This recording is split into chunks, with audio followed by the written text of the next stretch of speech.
তখন হামদো বলল, আমার আরও একটি শর্ত আছে। গোপাল বলল, বল তোর কি শর্ত?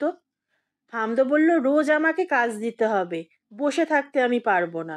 বসে থাকলেই আমাকে ছেড়ে দিতে হবে, আর তা না হলে আমি তোমার ঘাড় মটকাবো। বেশ, তাই হবে।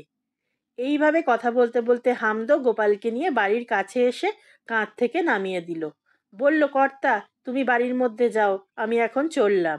সকাল হতে আর বেশি দেরি নেই, তাই আমার এখানে থাকা আর ঠিক হবে না, কেউ দেখে ফেলতে পারে। কাল আবার রাত্রে আসবো, আমার জন্যে কাজকর্ম ঠিক করে রেখো। এই কথা বলে হামদো হাওয়ায় মিলিয়ে গেল। গোপাল দরজার কাছে দাঁড়িয়ে থেকে তারপর দরজায় কড়া নাড়া দিল। গোপালের স্ত্রী দরজা খুলে দিয়ে জিজ্ঞেস করল, কি গো, তুমি সারা দিন সারা রাত কোথায় গেছিলে? গোপাল তখন একে একে বাড়ি থেকে বেরিয়ে যাওয়া এবং বাইরে যা যা ঘটেছে সব বলল। সব শুনে গোপালের গিন্নি একগাল হেসে বলল, দেখলে তো আমার ঝগড়ার কেমন গুণ। আমি ঝগড়া না করলে তুমি বাড়ি থেকে যেতেও না, আর এসব ঘটনাও ঘটতো না। গোপাল বললে, দেখো গিন্নি, আর বকবক করে লাভ নেই। সারাদিন কিচ্ছু খাওয়া হয়নি, সকাল হয়ে গেছে। তুমি কাজকর্ম সেরে দুটো যাই হোক কিছু রান্নার জোগাড় করো। দেখতে দেখতে সারা দিন কেটে গেল। গোপাল সারাটা দিন ঘুমিয়ে কাটিয়ে দিল। রাত্রিবেলা বাড়ির সকলে খেয়ে দিয়ে ঘুমিয়ে পড়ল। গোপাল কিন্তু জেগে বসে রইল। রাত্রি যখন 12টা বাজলো, এমন সময় হামদো এসে হাজির হলো। সে এসে হাজির হতেই গোপালকে বলল, বলো কি কাজ আছে আমার জন্যে। গোপাল বলল, আমার বাগানটা জঙ্গলে ভরে গেছে, ওটাকে একটু ভালো করে পরিষ্কার করে দে। সঙ্গে সঙ্গে হামদো চলে গেল বাগান পরিষ্কার করতে। কিছুক্ষণের মধ্যেই সে বাগান পরিষ্কার করে ফিরে এসে গোপালের কাছে বিদায় নিল। এইভাবে রোজই হামদো এসে গোপালের কাজ করে দিয়ে যেতে লাগলো। গোপালের দিন দিন উন্নতি হতে দেখে পাড়ার লোকেরা হিংসা করতে আরম্ভ করলো। তারা ভাবতে লাগলো, গোপাল এত পয়সা পাচ্ছে কোথা থেকে? বাড়িঘর মেরামত করছে, বাগান পরিষ্কার করছে, পুকুর কাটাচ্ছে। এইসব ভেবে পাড়ার লোক জ্বলে মরতে লাগলো। শেষে একদিন তারা মহারাজ কৃষ্ণচন্দ্রের কাছে সব কথা জানালো।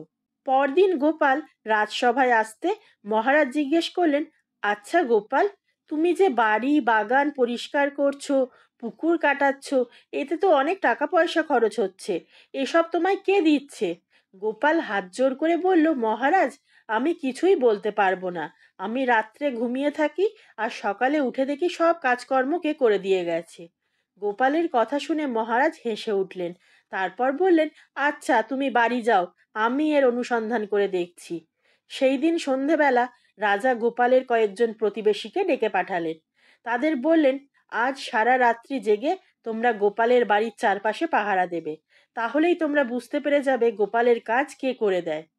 গোপাল তখন ওই সব লোকগুলোকে জব্দ করার জন্যে মনে মনে একটা বুদ্ধি বার করলো। হামদো আসতেই গোপাল তাকে বলল, হামদো, তুই তোর আরেকজন বন্ধুকে নিয়ে আয়, তাকে আমি রাজকর্মচারীর বেশে সাজিয়ে দেবো। হামদো সঙ্গে সঙ্গে তার এক বন্ধুকে নিয়ে এসে হাজির করল। গোপাল তাকে রাজকর্মচারীর সাজে সাজিয়ে দিল। গোপাল বলল, এবার তোরা যা, আজ তোদের কোনো কাজ করতে হবে না। হামদো বলল, তাহলে আমরা কি করব? গোপাল বলল, আমার বাড়ির চারপাশে কতগুলো লোক দেখ পাহারা দিচ্ছে।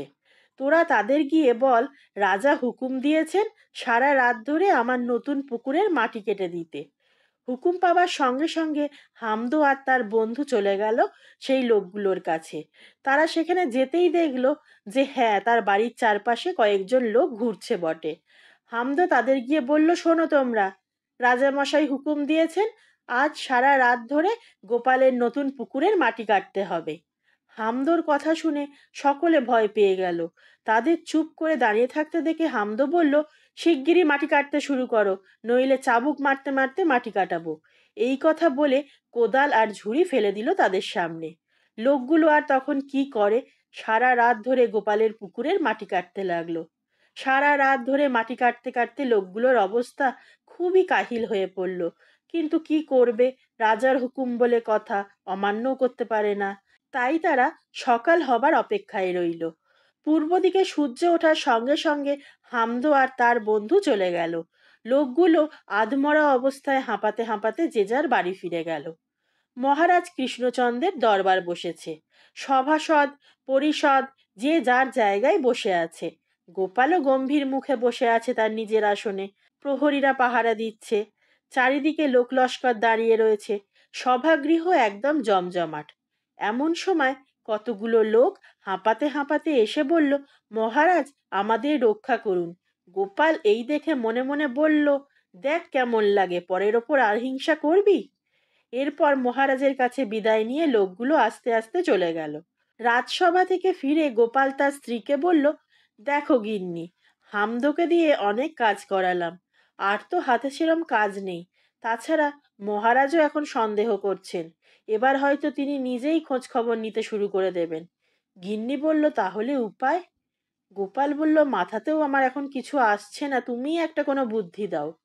তখন একটু ভেবে গিন্নি বলল, এক কাজ করো, আজ হামদো এলে তার কাছে কিছু টাকা কড়ি নিয়ে তাকে বিদায় করে দাও। ওসব ভূত প্রেত নিয়ে সবসময় কাজ করাটা ঠিক নয়, কখন যে কি কি বিপদ হয় বলা যায় না।